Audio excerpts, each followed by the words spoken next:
Hi, this is Ingrid, and in this video series, I'm going to talk a little bit about what does training involve, and if you're hiring a training specialist, what type of skills and background do you need? Since the pandemic, corporate training has really changed. What used to be people meeting in a room, whether it's meeting room, boardroom, classroom, to hear and see perhaps a PowerPoint, somebody showing a video, talking, and then maybe asking some questions, that has become almost obsolete.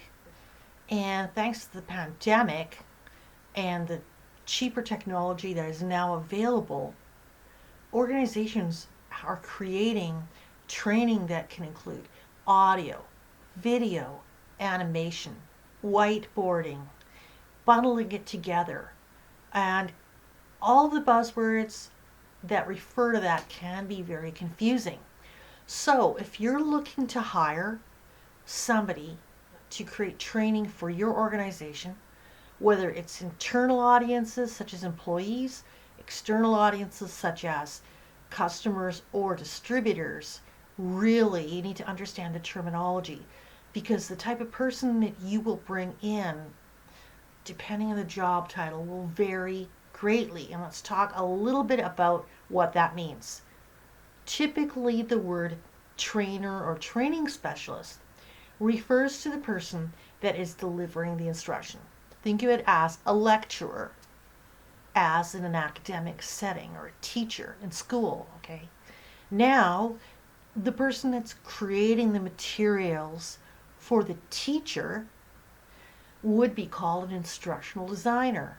So whether you happen to be using PowerPoints, videos, handouts, workbooks, or web-based content such as exercises, quizzes, really that falls under the domain of what's called an instructional designer. Now, with e-learning becoming very popular, there's e-learning specialists, and these are people that have embraced the technology, such as Articulate Storyline, and all the other types of software that fall under that category of e-learning.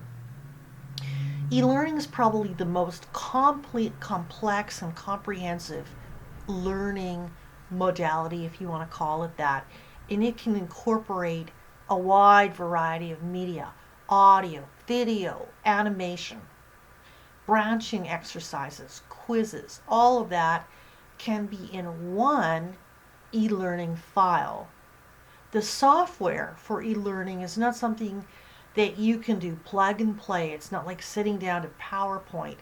It involves a lot of decisions. And so an instructional designer that's used to creating training but skilled in the tool is the type of person that you need for that. And then we have video. Now, a video screencast. We're talking about videos of software, websites, e-commerce, mobile apps.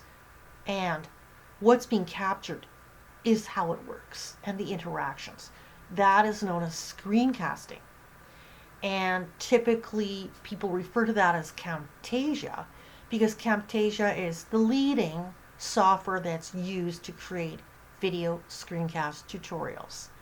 Again, this is not something that's plug and play. Oh, I'm going to sit down and create a Camtasia. No, it involves planning. It involves determining the actions. And are you going to do audio? Are you going to have a music backdrop?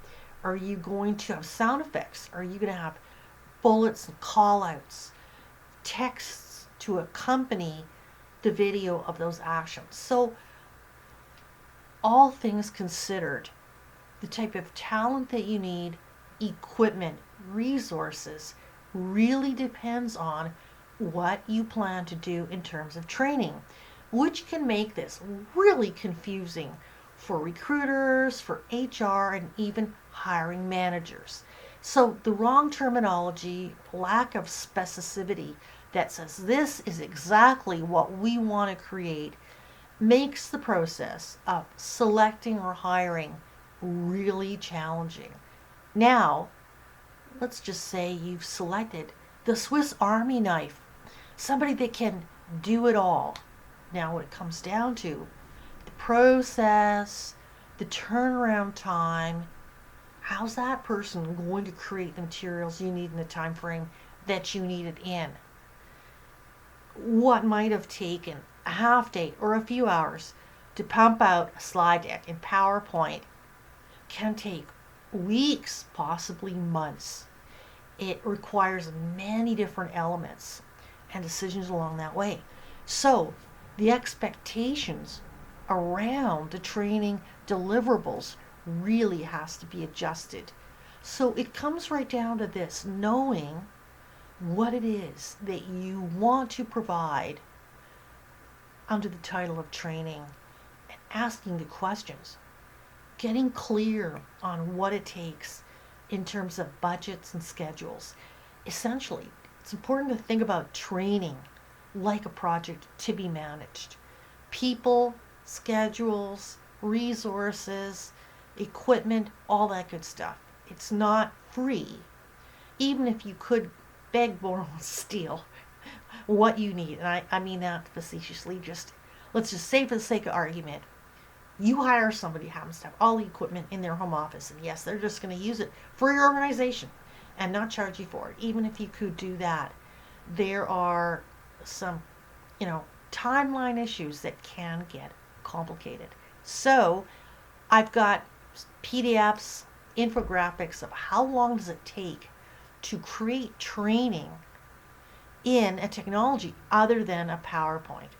So, refer to that, ask the questions. But in the meantime, really get clear on what you're talking about, because training, which again was an old school concept, can be a buzzword, an umbrella term for something that's very large and looks very different depending on the choices that you make of the tools and technologies. So I hope that has started your process of asking the questions and coming up with decisions. And all too often, what I see is organizations that really haven't thought about it trying to hire somebody.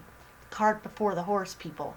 You need to know what you're planning to do for training in order to hire or contract out, outsource the right type of resource that you need. I look forward to your questions and comments.